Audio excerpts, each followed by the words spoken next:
ඉතින් පොඩි ලුණු ලොකු ලුණු කියලා නෑ. ඉතින් මේ දෙරම ලුණු තමයි. ලුණු තමයි. ඉතින් මේව තෝරන්න ගියාම මෙන්න මේකේ විතරයි ගන්න කියන්නේ. ඒ කට්ටිය. ඈ මේ පාර ලුණු ගොවියට උනේ මාත් වෙන මොනවාක්වත් නෙවෙයි වෙනකට වඩා කලින් සැර වෙන සැරවල වල කුසිකර්මයෙන් කියලා මේවා කරලා දැනුවත් කරා. මේ පාර ගොවිය සෑහෙන දෙනෙක් ලුණු වගා කරා. ඇත්තටම ලුණු වගා කරපු ගානවත් රජය දන්නේ නැහැ.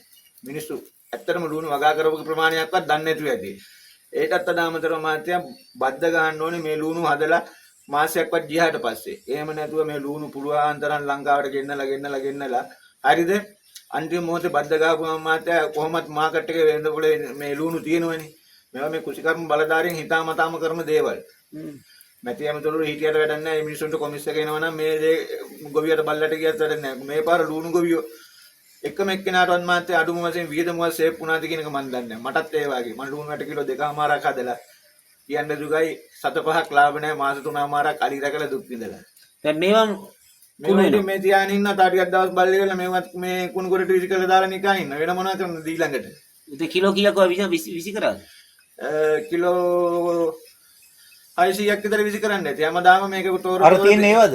අර තියෙන විකුණලා තියෙන ඒ තෝරලා කුඹුරු වලට දාලා තියෙනවා. දැන් ආවට පස්සේ පෝරාරි එන්නේ. ඉතින් මේවට මිලක් නැහැ. ඊට වඩා කුණු වෙනවා කවුරුත් බලන්නේ. වෙන පාරවල වල එහෙම නෑ මාත අඩුම වශයෙන් ගොවියට රුපියල් 200ටවත් 180න් උඩ තියෙනවා නම් මේ ගොවියගේ මුදල සේප්පෙලා ලාභයක් තියෙනවනේ මිනිස්සු. දැන් ඊයේ ඇමතුමා කිව්වනේ අපි ප්‍රශ්නේ හඳුනගෙන තියෙන්නේ කියලා. දැන් හඳුනගෙන වැඩක් නැහැ. දැන් පෙරහැර ගිහිල්ලා ඉවරයි මහත්තයා. අස්සයා ගියාට පස්සේ ස්ථාලේ වල වැඩක් නැහැ. දැන් ගොඩක් ලුණු මිනිස්සුන්ගේ ඉවරයි. එහෙමත් තියෙන මිනිස්සෙක් ගාව ලොකු පරිමාණයෙන් කරපු ලුණුකට කිලෝ 10 15 දු මිනිස්සු ගාව තමයි තියෙන දුප්පත් ගොවියෝ ගාව දැන් ලුණු නෑ මහත්තයා. ඇත්තට වැඩක් නැහැ මහත්තයා. ඒක වල ඇති වෙන ලුණු ගෙනත් තියෙන්නේ. ලුණු රුපියල් 60ට ගෙනාවු ලුණු මහත්තයා දැන් පාරිභෝගිකයට 140ට 150ට 160ට දෙනවා. අපි ලංකාවේ හදපු ලුණු වලටත් මේ තොග දෙන්න ගියාම මහත්තයා මගේ ලුණු ඔක්කොම දුන්නේ භාගයක්ම දුන්නේ 80යි 95යි 100යි අතර. ඔක්කොම ගත්තේ සල්ලි තියෙන ස්ටොක් කාර්යෝ. ලුණු අරන් ගිය ගමන් මම දඹුල්ලේ ඉන්න ලුණු මුදලාරිලා ඒ කට්ටිය ගන්නවා. ඒ කට්ටියම දැන් ආයේ අපෙන් 100ට ගත්තේ 180ට විකුණනවා. ඔයාලගේ ලුණු. අපේම ලුණු. දැන් ඊයේ සමන්ති විද්‍යාරත්න මේ ඇමතුමා කිව්වා මේ ලුණු ප්‍රශ්නේ අපි දන්නවා. මේ තාම මේ අපි මේ හදාගෙන යන රටක් තාම එහෙම කතාවක්. හැමදාම හදනවා මාත්‍යා. ඉතින් ඕම හදලා දැන් ඔය කලින් හදන්න දෙයක් නැහැ නේ මාත්‍යා. දැන් මේක තියෙන මේ රට මේ දැන් අපේ මේ කරගෙන යන ගොවිතැන දැන් දන්නවනේ මාත්‍යා. අඩුම වශයෙන් මාත්‍යා මාතලේ දිස්ත්‍රික්කේ වැඩිම ලුණු හදන්නේ දඹුල්ල කොට්ටාසේ.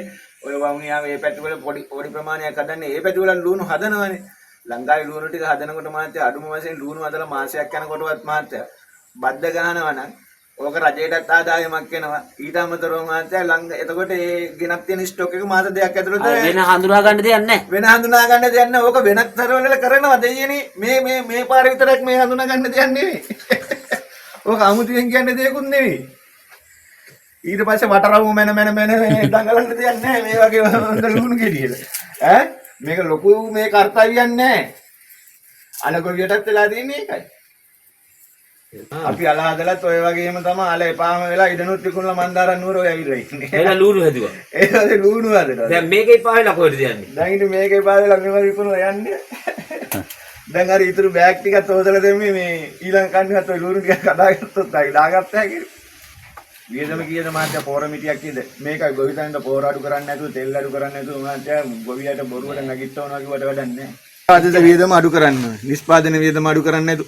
ඇත්තටම මේක පාරිභෝගිකයට යනවා නම් මම කැමතියි. මන්දාරන් නුවර නේද? ඈ?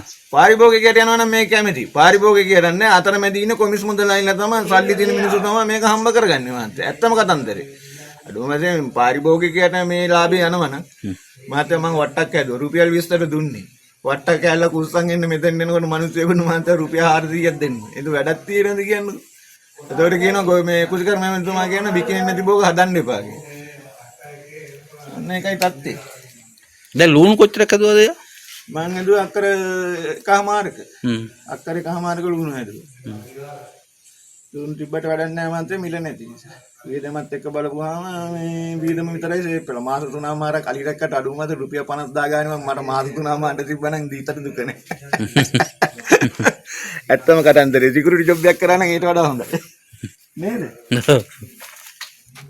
තියෙනවා. ආයේ හැමතැනම දාලානේ. හැමතැනම ලුණු කොටවල ඔය දාලා ඉසි කරලා තියෙනවා. පල්ලයක් දාලා තියෙනවා. හරි හේන් වල දාලා හාලත් ඉවරයි. ඒ හේන් වලින් ගෙනාපු නැතුව එහෙම වෙන රජවල ඔච්චර මේ රජේවල් වල තියෙන මේ අකාර්යක්ෂමතාවය තමයි මාත. නැතුව මේක මේ ලොකු දෙයක් නෑ. මේක ලුණු හදනකොට ලුණු හදන ඉඩම් ප්‍රමාණය දැනගත්තා. ගොවියට උදව් කරා. උදව් කරන්න ඕනේ නැහැ කියන්නේ ගොවිය හිඟන්න ඕනේ නෙමෙයි. උදව් කරන්න ඕනේ නැහැ. නමුත් ගොවිය කරගන්නේ දෙයට මිලක් සාධාරණ මිලක් ලබා දීම රජයේ වගේ කියනවා. වීටිය ගන්න කොටත් ඒ වගේ. වීටිය ගන්නකොට මහත්තයා මෙතන මේක ඇවිල්ලා මිනිස්සු කපනකොටම බලාගෙන ඉන්නේ මහත්තයා ඒක කීයක් හරි දීලා අවුරුද්දට රෙදි කී ගන්න. ඊට පස්සේ අරු මහා පරිමාණ බෝල්ණු කාර්යව රුපියල් 75ට 80ට 90ට ගිරන් ගියාට පස්සේ දාන ස්ථාවර මිල. ඔව්ව මහත්තයා මේ සැලසුම් සාගතව කරන්න ඕනේ වැඩේ. ඕක පොඩි එක්කුට කිව්වත් තේරෙනවනේ අප්පා. දැන් අපි වීදන් ආයේ තව මාර්තු මාසෙ ඉඳලා ගොයන් කැපෙනවා. හරිද? කරන රොටරියනේ මේක. කම රොටරිය. ඊට පස්සේ ඔන්න බීජ ලුණු හදන්න ගන්න ගොයන් කපල ඉවරන ගන්න. ඕක වෙන දෙයක්. අල හදන්න ගන්න. එව්වා මේක මේ ඔච්චර රටාවක් නෙමෙයි. මහා උපාධිය අරගත්තට වැඩක් නැහැ. ඔන්න ඔකයි තත්ත්වය. දසත සිසාරා විශ්වාසයේ සන්නාමය. දසත නිවුස්. දවසේ දසත පැතිරුණු පුවත් ඇසිල්ලෙන් දැනගන්න. දසත YouTube නාලිකාව සබස්ක්‍රයිබ් කරන්න.